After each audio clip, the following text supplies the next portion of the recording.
With nearly 20 offers on the table, Paul McNeil Jr. said relationship building was the key in making his decision where to play college hoops.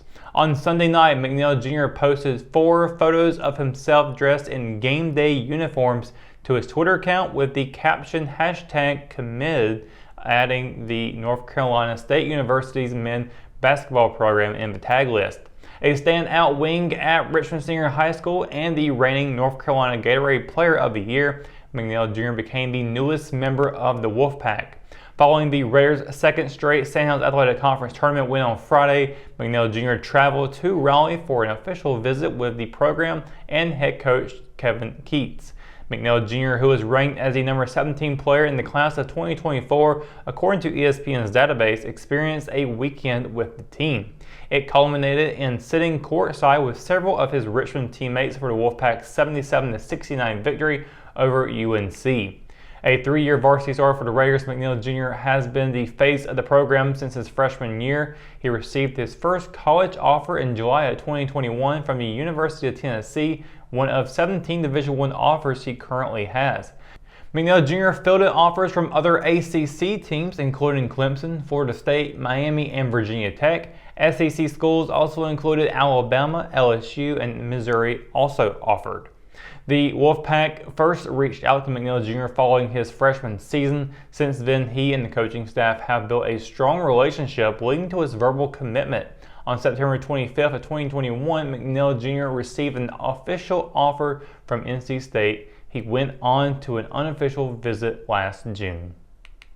With a newly paved surface on the mile-long main oval track, there are hopes that NASCAR could soon bring the NASCAR Cup Series back to Rockingham Speedway for the first time in nearly 2 decades.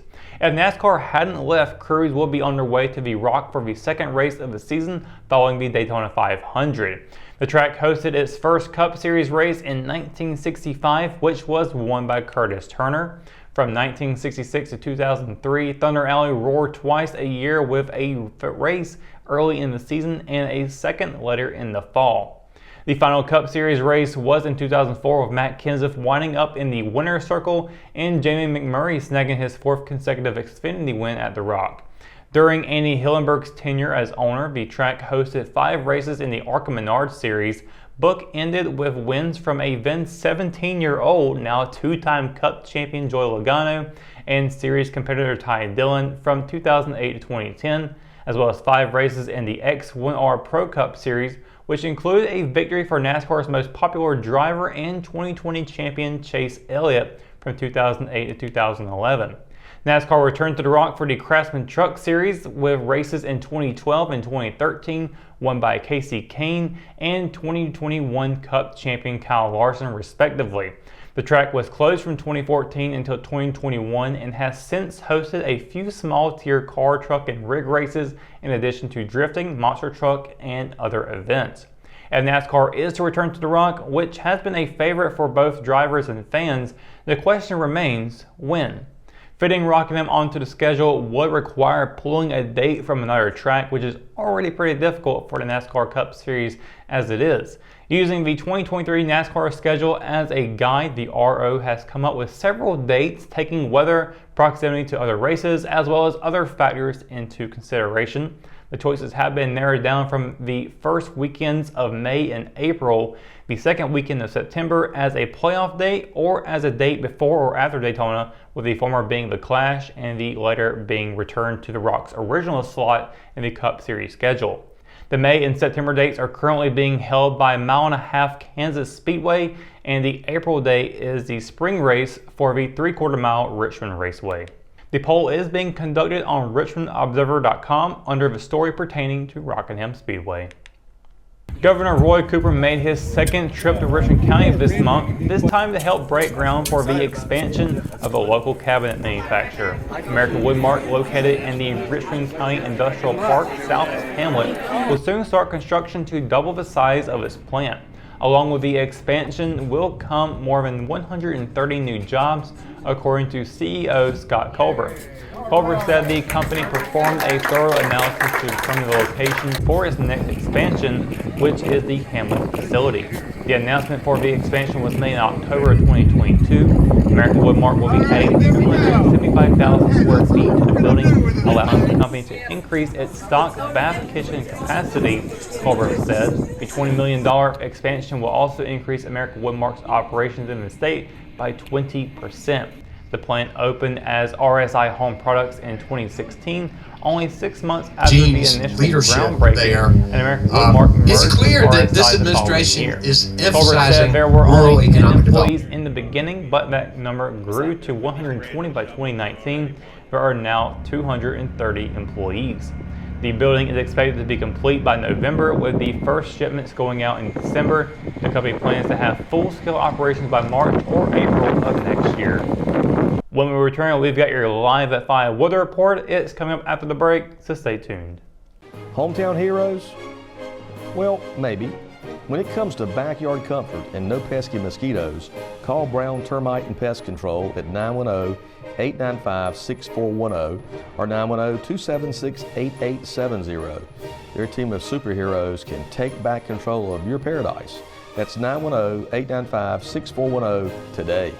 McNair Auto Sales is the place to buy your pre-owned car, truck, or van. To be the best, it takes big selection, friendly staff, and great pricing. We guarantee a no-hassle buying experience, and financing is available right on site. So come see us today. We're located at 1026 East Broad Avenue in Rockingham. And remember, with over 40 years of experience, you know McNair is the name you can trust. At Richmond County Hospice, we strive to provide high-quality care to our patients and their families. Whether it's the incredible hospitality at the Haven House or from the comfort of your own home, you can count on Hospice to be there for you. We also offer monthly grief support groups, and our chaplain will be there to hold your hand in prayer. Through our amazing staff and our volunteers, Hospice has made difficult times easier for our community. Call the number on your screen if you feel that you or your loved one may benefit from our services. Richmond County Hospice. Peace, comfort, dignity. And welcome to your Live at 5 weather report. I hope your Tuesday is going well today so far. A nice one overall. Can't complain about it one bit. It's been nice, warm, and sunny. We've had some clouds out today as well, but overall, just a beautiful, gorgeous day. I wish we could have this weather every single day of the year. Unfortunately, we can't do that. We do gotta have that cycle of the season still. But hey, looking at tonight with our new weather graphics for coming up in here in 2023.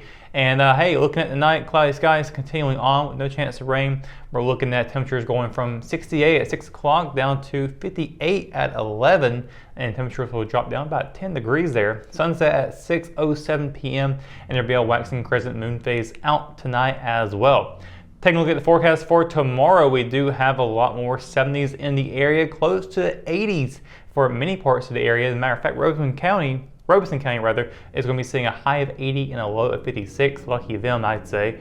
Cumberland County, a high of 79 and a low of 53. Hope County, a high of 79 and a low of 54. Up in Moore County, a high of 77 and a low of 53. With Scotland County at a high of 79 and a low of 55. Here in Richmond County, a high of 78, a low of 55. With Marlboro County at a high of 79 and a low of 56. And across the PD in Anson County, a high of 77 and a low of 55 there. Taking a look at the 7-day forecast, we do got plenty more warm weather along the way. It's not just for tomorrow, although we'll be seeing cloudy skies, high of 78, low of 55.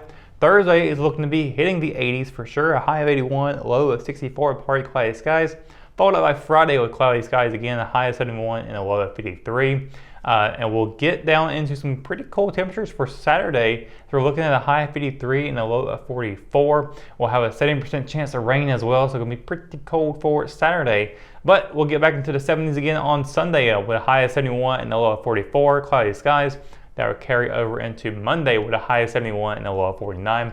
And then Tuesday with a high of 71 and a low of 53 with sunny skies. So looking at a pretty nice week overall, minus that cold Saturday that's going to be coming in. Big spike in the downturn for Saturday on that 70% chance of rain.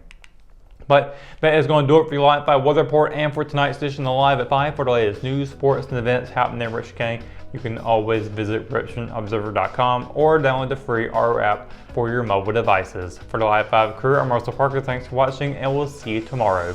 Good night, Rich County.